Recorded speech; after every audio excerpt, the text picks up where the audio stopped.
Good evening. You are most welcome my YouTube channel Badlapur RP sir. तो हम model engineering के अंतर्गत एक नया टॉपिक लाए हैं जिसका नाम है use of would. Use of would, would का अर्थ भी गागेगी होता है। तो हम इसके विभिन्न रूल्स हैं, इसके विभिन्न नियम हैं। तो हम चलते हैं टॉपिक की तरफ, आप उस पर ध्यान दीजिए। कितने रूल्स हैं हम पढ़ा रहे हैं आगे। तो आज का टॉपिक जो है हमारा use of would in model engineering work. Model engineering work, तो जैसा कि वुड, वुड जो होता है मैं बताना चाहूंगा कि यह पास्ट टेंस का फॉर्म होता है और यह विल का पास्ट टेंस में जब बदलता है तो वुड हो जाता है। और उसका हिंदी अर्थ भी गागेगी होता है, अर्थात ऐसे हिंदी वाक्य के अंत में गागेगी आते हैं। और इसके विभिन्न रूल हैं। तो विभिन्न रूल में क्या, पहले नोट देख लेते हैं हम। नोट में क्या है कि विल का पास्ट टेंस, विल का पास्ट टेंस, जैसा कि हमने पहले ही बताया कि विल का पास्ट टेंस या पास्ट फॉर्म में जो होता है वह वुड होता है। क्या होता है? वुड होता है। विल का पास्ट टेंस में वुड होता है। इसके निम्नलिखित नियम है। इसके क्या है? निम्नलिखित नियम है। तो हम पहले नियम चलते हैं पॉइंट नंबर फर्स्ट की तरफ। पहला पॉइंट क्या है? लिखा है डायरेक्ट से इनडायरेक्ट। डायरेक्ट से इनडायरेक्ट बनाते समय, डायरेक्ट से इनडायरेक्ट बनाते समय विल का वुड हो जाता है। क्या हो जाता है? विल का वुड हो जाता है। लेकिन डायरेक्ट से इनडायरेक्ट बनाते समय विल का वुड हो जाता है। तो मैं बताना चाहूंगा किस कंडीशन में होता है। इस चीज को ध्यान दीजिएगा कि अगर ये हमारा रिपोर्टिंग वर्ब है, क्या है? रिपोर्टिंग वर्ब है। और इधर जो डबल इन्वर्टेड कॉमा होता है इसे रिपोर्टेड स्पीच बोलते हैं, मतलब RS बोलते हैं। और ये जो होता है RV बोलते हैं। तो जो पहले वाक्य आता है सिंगल कॉमा से अलग होता है उसे रिपोर्टिंग वर्ब कहा जाता है। और जो डबल इन्वर्टेड कॉमा में होता है उसे रिपोर्टेड स्पीच कहा जाता है। तो कंडीशन क्या है? कंडीशन है कि अगर रिपोर्टिंग वर्ब का वाक्य पास्ट टेंस में है, किसमें है? पास्ट टेंस में है। पास्ट टेंस में है या पास्ट टेंस में होता है, तब इनडायरेक्ट बनाते समय अगर रिपोर्टेड स्पीच के वाक्य में विल का प्रयोग किया गया है तो पास्ट इनडायरेक्ट बनाते समय विल का हम वुड कर देते हैं। क्या कर देते हैं? वुड कर देते हैं। और इसी का सेम एज रूल होता है कि अगर यहाँ पर शैल का प्रयोग है तो इनडायरेक्ट बनाते समय शुड कर दिया जाता है। क्या करते हैं? शुड कर देते हैं। तो एग्जांपल हो गया Ram said to me. Direct में लिखा है Ram said to me. Said के बाद ऑब्जेक्ट है तो इसको इनडायरेक्ट बनने के सेड का क्या हो जाएगा? टोल्ड हो जाएगा। तो हो गया Ram told me, Ram told me. और दोनों वाक्यों को जोड़ने के लिए हम दैट का प्रयोग करते हैं। क्या करते हैं? दैट। तो हो गया राम टोल्ड मी दैट। यहां तक समझ में आया। उसके बाद ही थर्ड पर्सन है जो 123 बटा सन के अनुसार चेंज होता है।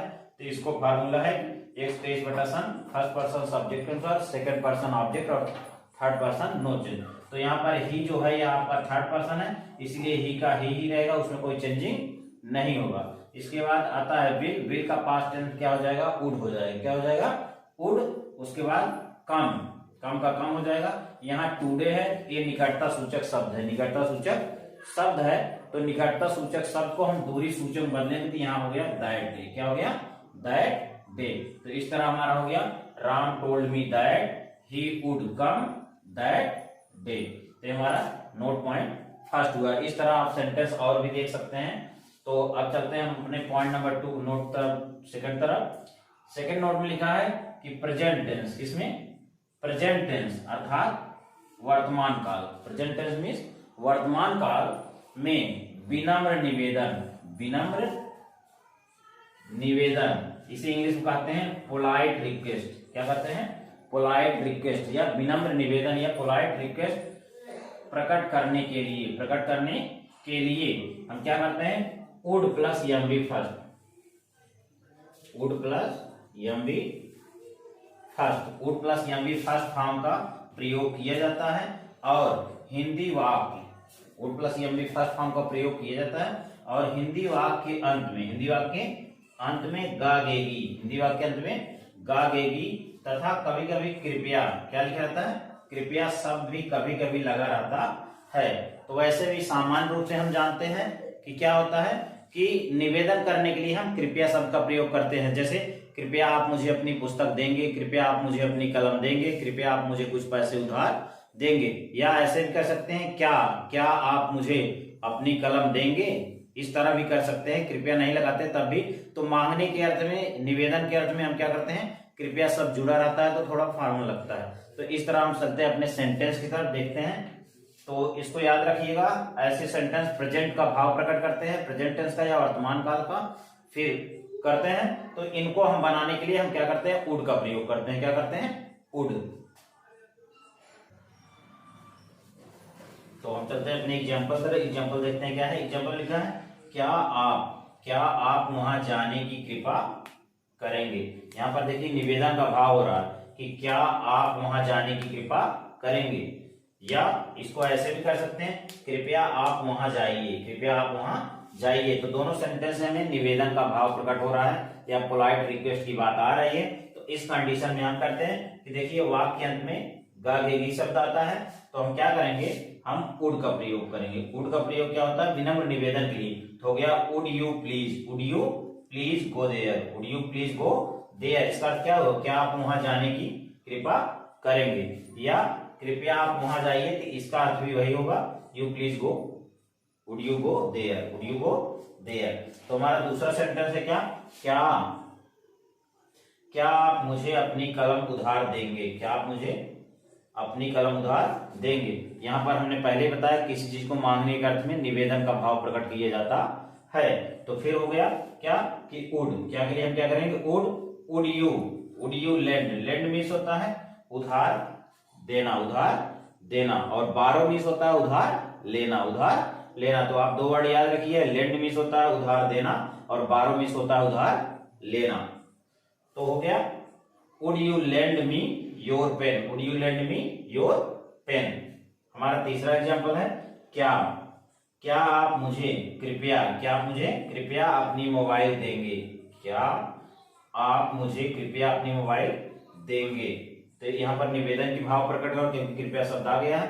कुछ सेंटेंस ऐसे भी होते हैं जिसमें कृपया शब्द लगा रहता है, और किसमें कुछ ऐसे भी होते हैं जिसमें कृपया शब्द नहीं लगा रहता। फिर भी हमें उनको इसी रूल से करना चाहिए। तो देखते हैं, लिखा है would you please give me your mobile.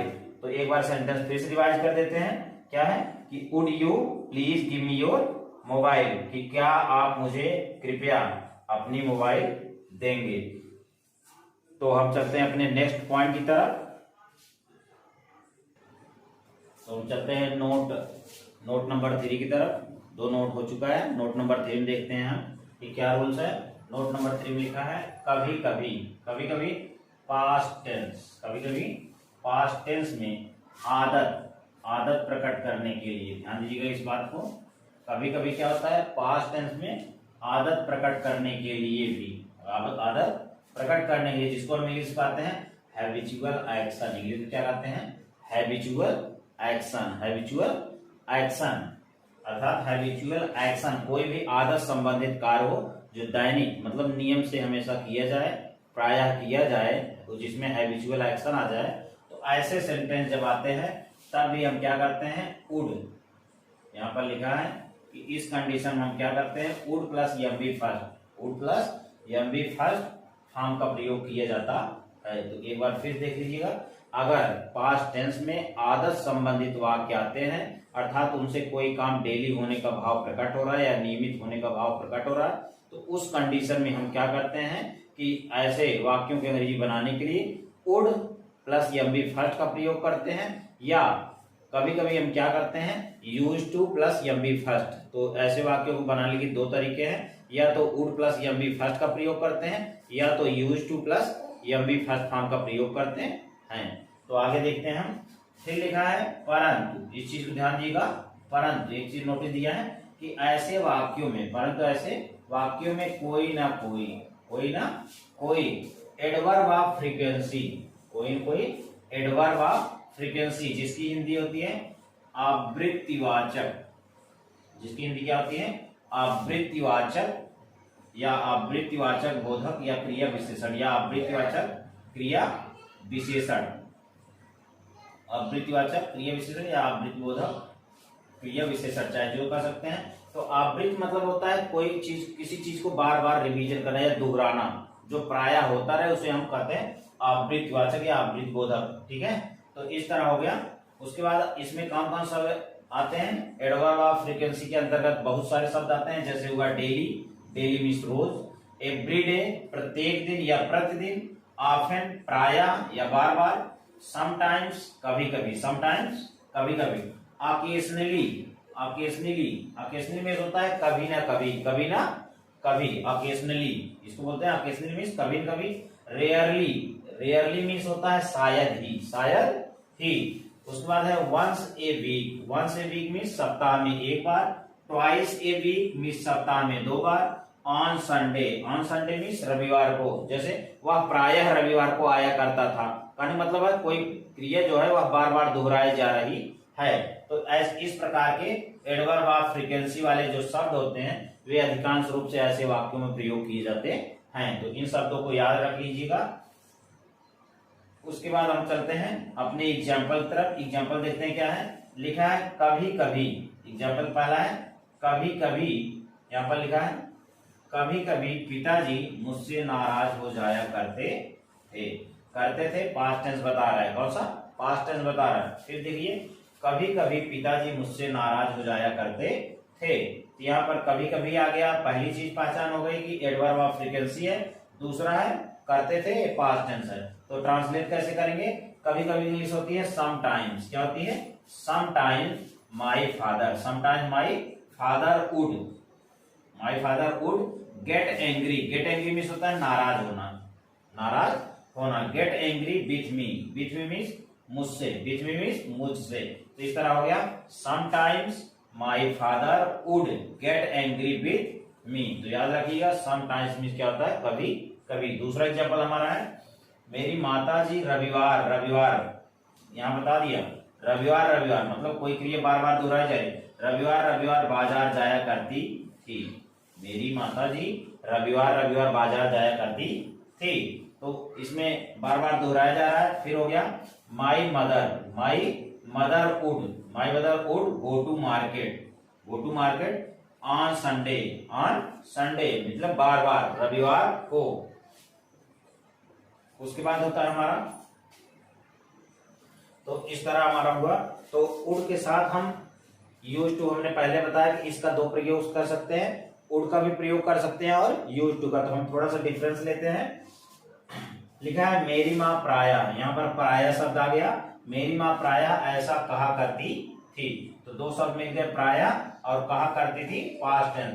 तो इसको हम ट्रांसलेट कैसे करेंगे, मेरी माँ मतलब माई मदर वुड से मीन्स कहना या कहती थी, सो ऑफेन। तो इस तरह हो गया my mother would say so often, so means ऐसा, ऑफेन मीन्स प्रायः या बार बार। इसको और अथवा बना सकते हैं कैसे, माई मदर यूज टू, यहाँ ध्यान दीजिएगा माई मदर यूज टू हमने बताया था, वुड के स्थान पे हम यूज टू का भी प्रयोग कर सकते हैं। तो हो गया my mother use to say so often, my mother use to say so often. हमारा एग्जांपल नंबर 4 है। एग्जांपल 4 में लिखा है गांधी जी प्रतिदिन सूत काता करते थे, गांधी जी प्रतिदिन सूत काता करते थे। तो हो गया Gandhi ji would spin means काटना या सूत काटना, स्पिन डेली। फिर देखिए Gandhi ji would spin daily, इसको और अथवा बना सकते हैं, Gandhi ji use to spin daily, example number 5 है। 5 देखते हैं, वह पिछले साल, यहाँ पर बता रहा है वह पिछले साल स्कूल कभी नहीं, यहाँ पर निगेटिव दिया है, कभी नहीं जाया करता था। फिर देखिए वह पिछले साल स्कूल कभी नहीं जाया करता था, इसका कभी नहीं आ गया तो कोई दिक्कत नहीं है, हो जाएगा he would never go to school last year. फिर देख लीजिएगा he would never go to school last year. तो इस तरह हमारा ये रूल खत्म हुआ। हम चलते हैं अपने नेक्स्ट नोट पॉइंट पे। तो हम चलते हैं अपने नोट पॉइंट 4 की तरफ। नोट पॉइंट 4 में दिखा है कि कंडीशनल सेंटेंस क्या है। कंडीशनल सेंटेंस मीन्स होता है सरसूचक वाक्य। सरसूचक मतलब कंडीशन दिया जाए, तो कंडीशनल सेंटेंस सरसूचक वाक्य में यदि पास्ट टेंस, कौन सा सेंटेंस है, हिंदी वाक्य जो हो पास्ट टेंस में हो, पास्ट टेंस में अपूर्ण मतलब पूर्ण हो, असंभव कल्पना, असंभव कल्पना, असंभव कल्पना, ध्यान दीजिएगा, अपूर्ण व असंभव कल्पना मतलब जो पूरा ना हो सके वही होता है असंभव कल्पना, जिसे हम माने, जिसे इंग्लिश में कहते हैं अनरियल इमेजिनरी, इंग्लिश में बोलते हैं अनरियल इमेजिनरी, जिसे बोलते हैं असंभव कल्पना। प्रकट हो कहने मतलब है सीधा सीधा अर्थ है कल्पना का भाव प्रकट हो, तब पहले वाले वाक्य अर्थात ऐसे दो वाक्य होते हैं, पहला वाला जो वाक्य होता है तब पहले वाले वाक्य में वेयर या हैड, वेयर या हैड का प्रयोग किया जाता है। तो मैं यहाँ बताना चाहूंगा अधिकांश रूप से जहां ऐसी कल्पना की बात आए जो पूरी ना हो सके, जिसको हम केवल सोच सकें, कल्पना कर सकें, ऐसे वाक्यों में हम क्या करते हैं, वेयर का प्रयोग करते हैं। और जब उनसे अलग हट के होता है तो हम हैड का प्रयोग करते हैं, कोई नॉर्मल सेंटेंस होता है या पास के अर्थ में होता है तो हम हैड का प्रयोग करते हैं, या कोई काम हो चुका होने के अर्थ में होता है तब हम हैड का प्रयोग करते हैं। तो ये हमारा कंफर्म हो गया वेयर और हैड। उसके बाद चलते हैं, लिखा है और दूसरे वाले वाक्य में, दूसरे वाले वाक्य में हम उड क्या करते हैं, उड या आई उड, उड या आई उड का प्रयोग किया जाता है। और दोनों वाक्यों के अंत में ता, जैसे होता, होते, होती, होता है, आज शब्द आता है, कहने मतलब दोनों वाक्यों के अंत में होता, होती, होते सब जुड़ा होता है। उसके बाद है और तो, ध्यान दीजिएगा इस शब्द को, तो शब्द के लिए, किसके लिए, तो शब्द के लिए कामा, इंग्लिश में क्या करते हैं, तो शब्द के लिए कामा का प्रयोग किया जाता है। तो ध्यान दीजिएगा कंडीशनल सेंटेंस में क्या होता है, दो ऐसे वाक्य होते हैं, दोनों के अंत में होता, होती, होते होते हैं, और दोनों वाक्यों को जोड़ने के लिए हिंदी में तो शब्द का प्रयोग किया जाता है। लेकिन अंग्रेजी में क्या करते हैं, अंग्रेजी में केवल तो के लिए हम कामा का प्रयोग करते हैं। पहले वाले सेंटेंस में अगर कल्पना की बात होती है तो वेयर का प्रयोग कर देते हैं, और दूसरे वाले सेंटेंस में हम क्या करते हैं, वुड का प्रयोग करते हैं। तो हम चलते हैं अपने एग्जाम्पल तरफ, एग्जाम्पल माध्यम समझते हैं।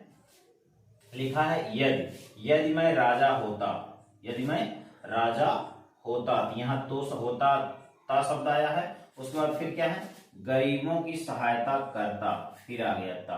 तो हमने बताया था कि ऐसे कंडीशनल सेंटेंस के दोनों वाक्यों के अंत में होता, होती, होते शब्द आते हैं, यही उनका पहचान होता है। यहाँ पर मान रहा है कि यदि मैं राजा होता, क्या कर रहे हैं, कल्पना का भाव प्रकट हो रहा है, किसकी कल्पना कर रहे हैं कि काश मैं राजा होता, यदि मैं राजा होता, हो गया यदि मैं राजा होता तो गरीबों की सहायता करता। तो ये क्या है, केवल एक इमेजिनरी है, एक कल्पना है। तो हम क्या करते हैं, यदि के लिए हमारा हो गया इफ मैं का क्या हो गया आई, तो हेल्पिंग वर्ब बना दिए were, if I were a king, if I were a king, इसका मतलब हो गया यदि मैं एक राजा होता। कभी कभी काश का भी प्रयोग करते हैं, काश मैं राजा होता, तब भी ऐसे ही सेंटेंस बनता वेयर आई किंग, ठीक है।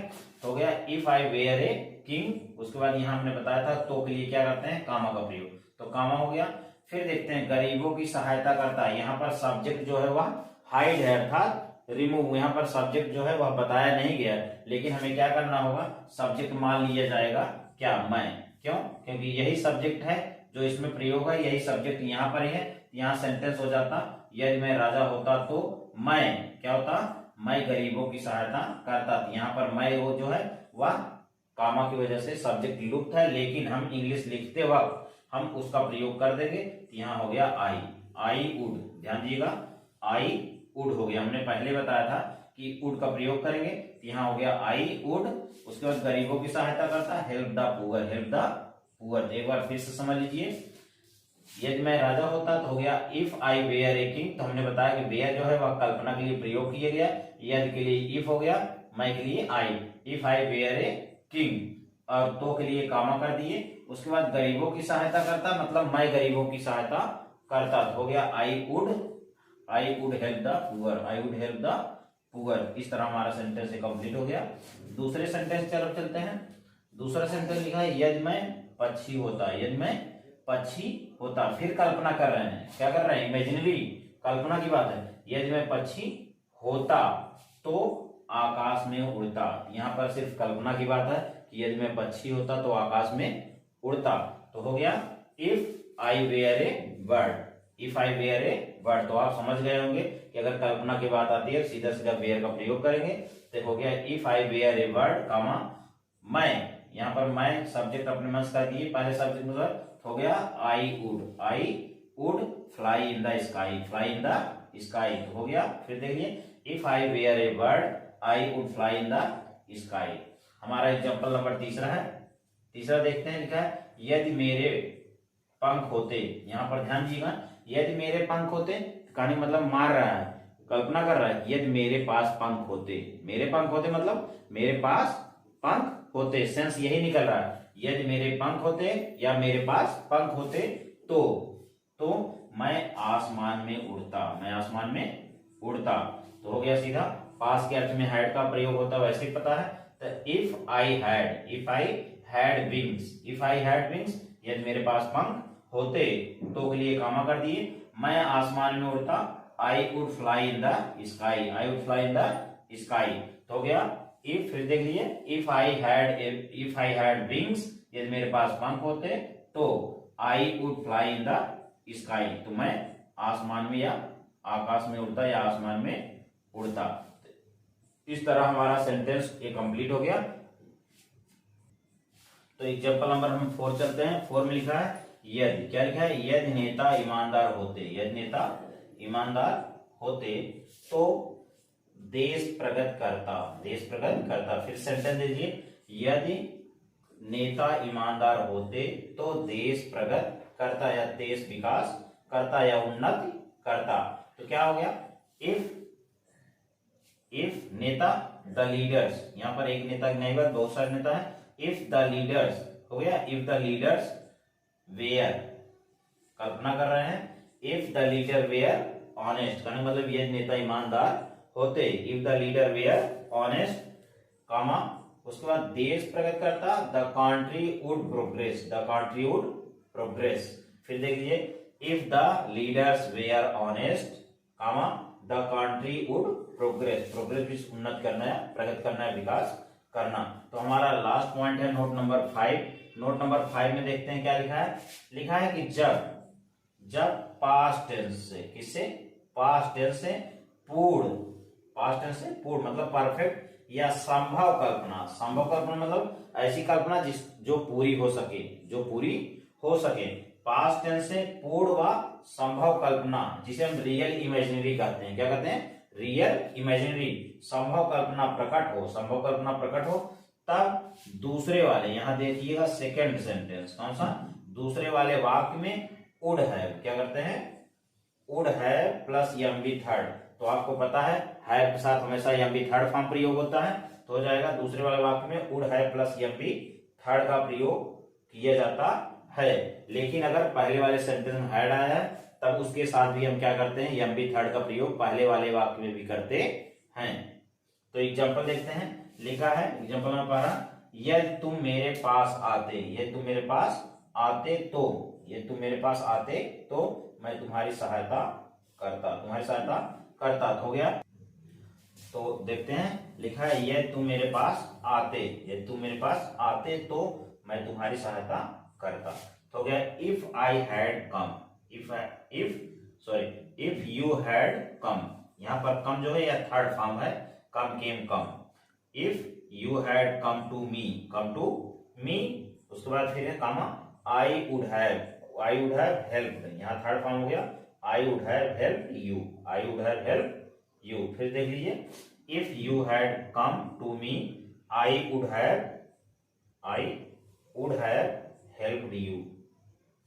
दूसरा एग्जांपल देखते हैं, लिखा है यदि मैं आगरा जाता, यदि मैं आगरा जाता तो ताजमहल देखता, यदि मैं आगरा जाता तो ताजमहल देखता, या कह सकते हैं यदि मैं आगरा जाता तो मैं ताजमहल देखता, मैं ताजमहल देखता। तो कामक द्वारा उसी सब्जेक्ट को दोहराने के लिए क्या होता है, हटा दिया जाता है। तो हो गया if I had gone to, ध्यान दीजिएगा हैड सर आ गया method, if I had gone to Agra, if I had gone to Agra comma I would have seen the Taj Mahal, I would have seen the Taj Mahal.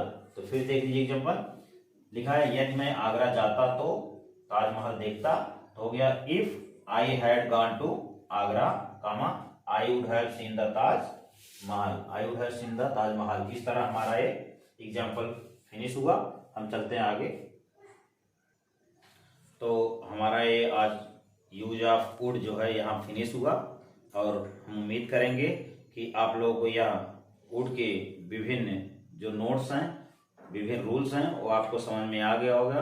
और मैं आपसे यही निवेदन करूंगा कि अगर यह मेरा वीडियो आपको पसंद आए तो इसको अधिक से अधिक शेयर करें, जिससे लोग मुझसे जुड़ते रहें। और मैं देख रहा हूँ कि दिन प्रतिदिन लोग मुझसे जुड़ रहे हैं और सेटिस्फाई भी हो रहे हैं, तो मैं आपको बहुत बहुत धन्यवाद देना चाहूँगा कि मेरे सब्सक्राइबर दिन प्रतिदिन बढ़ रहे हैं। Thank you very much. Subscribe my YouTube channel Badlapur RP sir.